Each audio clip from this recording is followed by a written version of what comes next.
gentlemen, today I am still in Billings, Montana, and I am sitting in the office with Ed Zabrockie, who is the director of the Society of St. Vincent de Paul. So Ed, first of all, thank you so much for speaking with me today.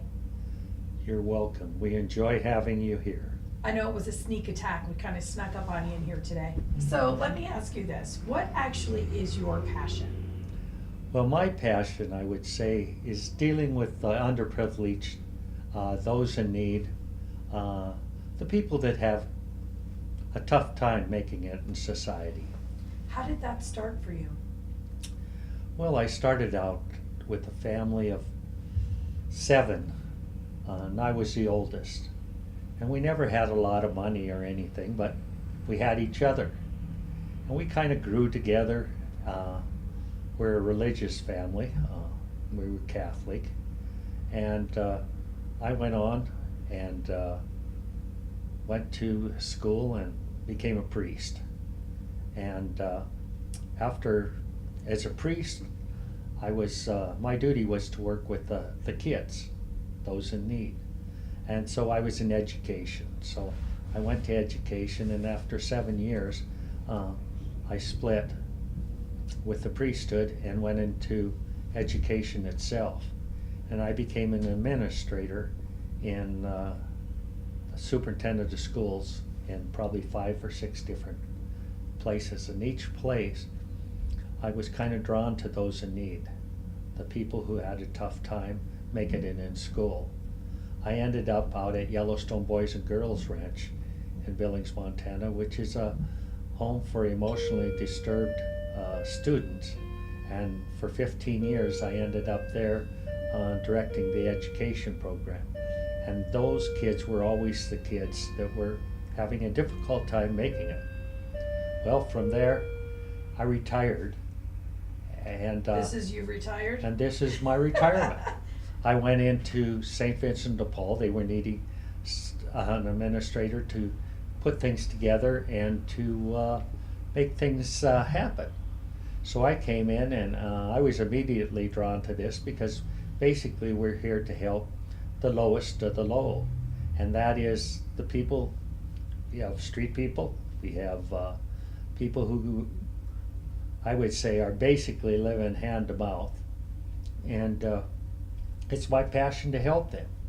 And so from that we developed programs and did a few things to help them better their lives. You know, I always ask my guests what their biggest hesitation or challenge was moving into their passion. And I mean, what a unique situation. You left the priesthood. What kind of hesitations or challenges did you have with that decision? I don't know if there was any challenges yet. You wonder if you just should have stayed there and tried to do something a little different. It's kind of a unique thing is, you know, as I was in a family of 7. I have 2 brothers that are priests and a sister that's works in the hospital. And so, you know, we kind of did this work with people's spirituality and stuff. And I stay myself still doing that today. So it wasn't really a big step. It was a kind of just moving into things that were natural.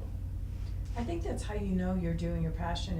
It's exactly that. Like, to other people it would seem like a big deal, but for you it just seems completely natural. That is a great way to put that. Yeah, you just moved into it, and it was a good fit. So are there 5 kids in your family? Is that what you're saying? There were 7 of us. Okay, when you said a family of 7, I didn't know if you meant 7 children or 7 kids. Okay, so what do you think is your most memorable moment in your life helping the needy? You know, I don't know if you ever have a memorable moment. There are lots of them. Every time somebody comes in through the door and you can help them step up, that's a moment you remember. In Billings, Montana right now, we deal a lot with street people and the Native Americans. And probably the thing is your relationship with those folks are what move you. I have to laugh. there's a native lady that's isn't on the street, and she comes to visit, and I found out that she was born in the same town that I was.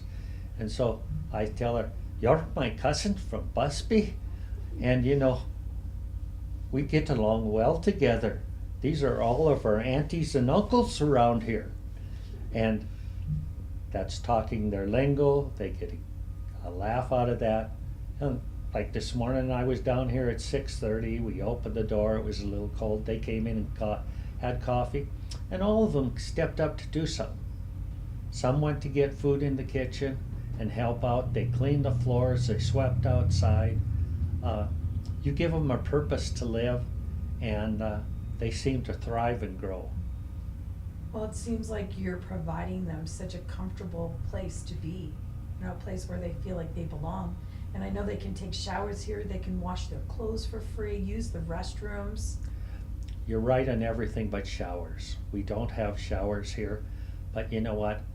We feed them breakfast, we have lunch, there's a bread rack there, they're able to get clothes from our store. Right. We help them with assistance in many ways. We have a medical team that comes in here twice a week that deals with their medical things. We have a payee program in which we're serving 120 people. Manage your money because mentally they're not capable of doing that. So we do a lot of things to help them. And it's just a fun thing to see the happiness in their face. What's your final advice for anybody who is out there and wants to help others? I think that my final advice would be, hey, go for it. Ask some questions and step up and help others. That's what we're called to do. Thank you so much for meeting with me, Ed. It was really a pleasure to get to know you. It's good to meet you. Have a good afternoon. And I talk to you, and I talk to you, and I talk to you, and I talk to you, and we love, and we hate, and we demonstrate. We try to relate. This is my breakthrough. Whoa. Said now, this my breakthrough. Whoa. Oh man, this my breakthrough. Whoa.